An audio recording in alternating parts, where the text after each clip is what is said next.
Hey guys, welcome to my channel. If you're new here, hey, hi, I'm Adesua. Please make sure to be a part of this family by clicking on that subscribe button. It doesn't take anything, okay? And if you're a returning subscriber, hey bestie, welcome back to another video. So in today's video, we're going to be talking about the documents you need to apply for a Canadian study permit. From my previous videos, we all know that I relocated to Canada from Nigeria to continue my studies, and I've been getting a lot of questions about the documents I submitted, what you need to submit for your study permit or your study visa. For Canada in particular, I don't know about any other place. I'm just stating the one that is particular to me, which is the Canadian study permit documents. Yeah, let's get right into the video. First of all, just a quick disclaimer, I am not a licensed immigration consultant, neither am I an agent or anything of the sort. I'm just here to document and share my experience about how my process was. So if you're watching this, you've probably already gotten an offer letter or an admission letter from your school of choice in Canada, and you're looking into the next step, which is applying for your study permit or your study visa. I'm going to be listing out the documents needed to apply for the study permit. The first document is going to be your international passport. I would advise you get your international passport up to date. I made mine 5 years. Like, my passport hadn't yet expired, but it was going to be expiring in 2024, and I couldn't risk the gap was too short, so I extended it to 5 years. Basically, my advice would be to extend your passport at least 5 years if you're looking into staying in Canada for long, because they're only going to give you visa according to the lifespan of your passport.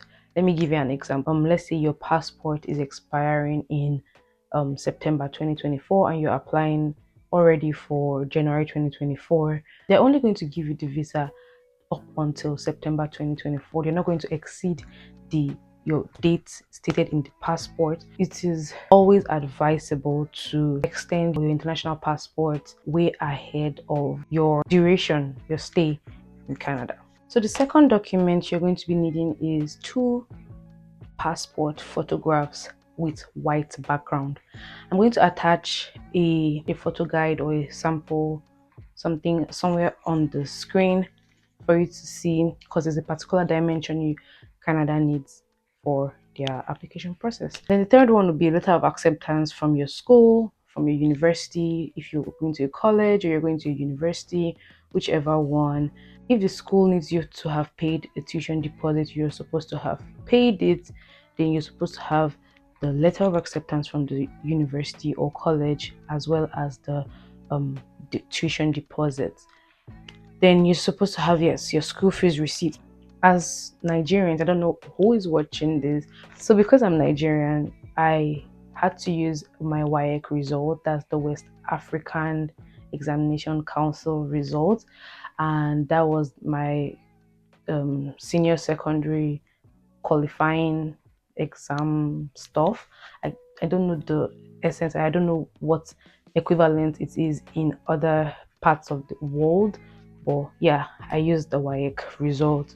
I also submitted my statement of result from my university, as well as transcripts. So I submitted transcripts from my secondary school and transcript from my university. Then birth certificate. So if you have it must be original documents, so your original document of your birth certificate scanned, because none of these documents are going to be handed physically to them.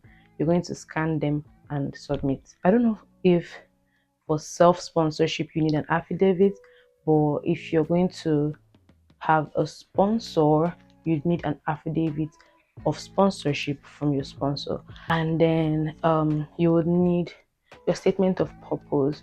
So your statement of purpose is going to include the school you're going to, why you want to go to the school, why you want to go to Canada, like an essay discussing why you want to study the course, why you want to go to the school you're going to, and what you plan to achieve with this, with the degree or with the certificate or diploma, whatever you're getting at the end of your stay in Canada, because they expect you that after your stay in Canada, after your schooling, you're supposed to go back home, back to your home country, use the knowledge to impact your country or whatever you choose to do with the knowledge. But that's, you're going to explain and expatiate on that with the statement of purpose, because that is like your interview. You're not going to have any physical interview with them. That is going to be your interview. They're going to read that and either be convinced or not about why you want to study in Canada. In my next video or 2 videos after,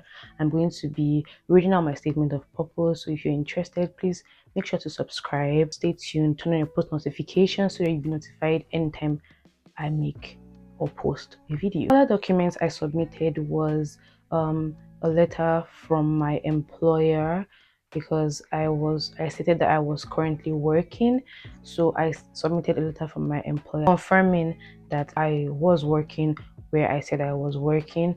And then usually you're supposed to also provide pay stubs from your employer, but I did not provide that. So you're going to move into maybe your self-sponsored, or whoever is sponsoring you, you're going to move into documents you need to collate for them. So I submitted my parents' marriage certificate. I submitted pictures of my parents, my siblings, myself.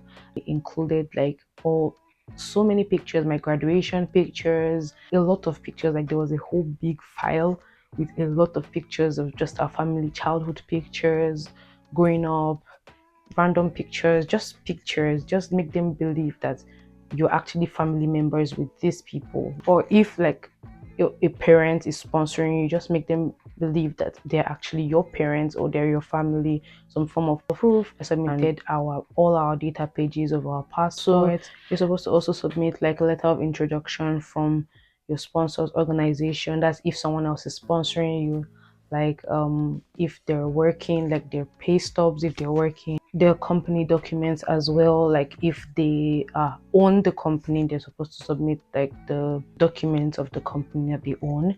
If not, then they could just submit pay stubs, the proof of funds.